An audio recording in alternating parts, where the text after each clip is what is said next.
بسم اللہ الرحمن الرحیم۔ السلام علیکم۔ آج کی اس ویڈیو میں ہم ڈائبٹیز ٹائپ 2 یعنی ذیابطیس کی کمپلیکیشنز پہ بات کریں گے اور یہ بتائیں گے کہ اس کو کنٹرول میں رکھنا کیوں ضروری ہے۔ تو چلیے شروع کرتے ہیں۔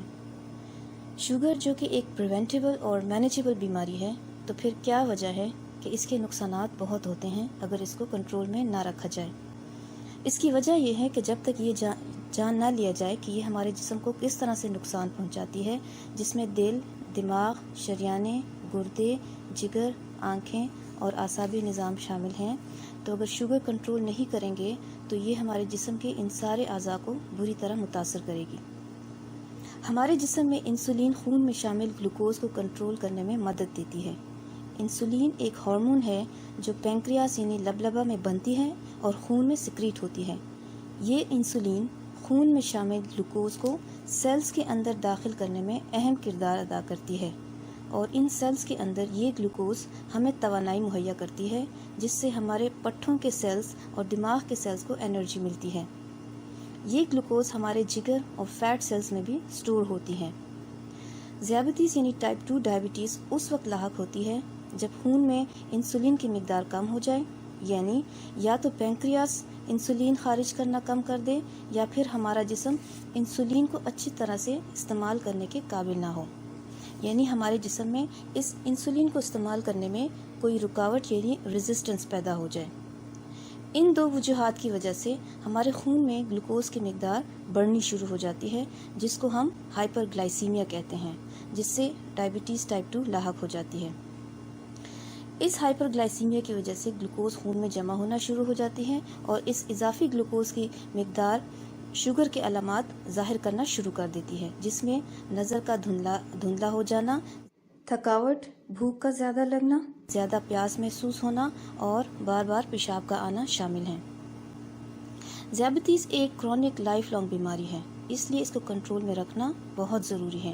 اگر یہ صحیح طور پر مینیج نہ ہو تو یہ ہمارے جسم کے بہت سارے اعضاء کو نظام کو نقصان پہنچاتی ہے، جن کو ہم مائکرو ویسکولر کمپلیکیشنز کہتے ہیں، جن میں ہماری آنکھیں، پیر اور گردے شامل ہیں، یا پھر یہ میکرو ویسکولر کمپلیکیشنز کرتے ہیں جو کہ دل اور دماغ کو نقصان پہنچاتے ہیں۔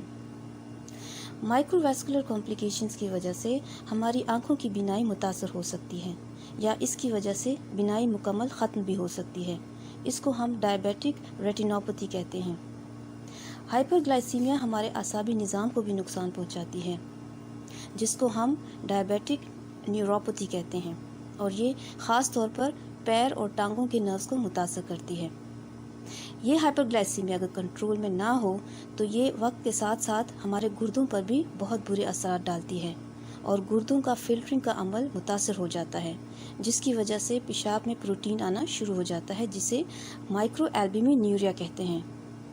اس گلوکوز کی زیادہ کنزمپشن کی وجہ سے آہستہ آہستہ گردے خراب ہونا شروع ہو جاتے ہیں، جس کو ڈائبیٹک نیفروپیتھی کہتے ہیں۔ ذیابطیس کی پیچیدگیوں کی وجہ سے سیویئر کیسز میں گردے خدا نخواستہ فیل بھی ہو سکتے ہیں، جس کے لیے پھر ڈائلیسس یا ٹرانسپلانٹ کی ضرورت پڑتی ہے۔ اب میکرو ویسکولر کمپلیکیشنز پہ بات کرتے ہیں۔ ہائپر گلائسیمیا کی وجہ سے ہمارے دل کی شریانیں تنگ اور سخت ہو سکتی ہیں، جس کو ایتھیروسکلیروسس کہتے ہیں، جس سے دل کی بیماریاں ہو سکتی ہیں، جنہیں ہم کورونری ہارٹ ڈیزیز کہتے ہیں، اور اس کی وجہ سے ہارٹ اٹیک اور انجائنا ہونے کے چانسز بڑھ جاتے ہیں بنسبت ان لوگوں کے جن کو ڈائبٹیز نہیں ہوتی۔